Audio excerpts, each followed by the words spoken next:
Hello दोस्तों, तो कैसे हैं आप सब लोग। तो आज मैं कोई कंपैरिजन या फिर कोई आपको न्यूज़ नहीं देने वाला हूं। जी हां, बल्कि आज मैं अपने एप्पल के ईयरपोड्स को रिपेयर करने वाला हूं, उसका टीयर डाउन करने वाला हूं। ये मैं आपको दिखा देता हूं। ये देखिए, ये जो आप देख रहे हो, ये मेरे एप्पल के ईयरपोड्स हैं जो कि थोड़े ख़राब हो चुके हैं। मैं आपको दिखा देता हूँ। ये देखिए, ये बंद नहीं होते इस तरह से, ये ऐसे ही रहते हैं। ये ढक्कन बंद नहीं होता इसका।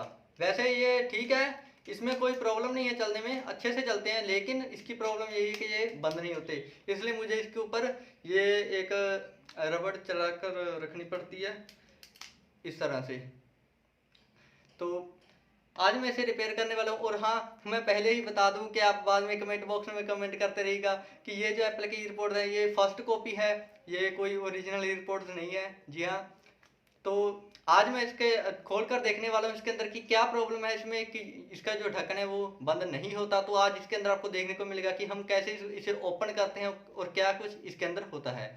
तो बने रहिएगा हमारे साथ इस वीडियो में। लेकिन वीडियो शुरू करने से पहले अगर आप हमारे चैनल पर नए हैं तो चैनल को सब्सक्राइब करें। हेलो दोस्तों, मैं हूं आपका दोस्त प्रिंस और आप देख रहे हैं टेक्स्ट। ज़्यादा टाइम वेस्ट ना करते हुए चलिए शुरू करते हैं।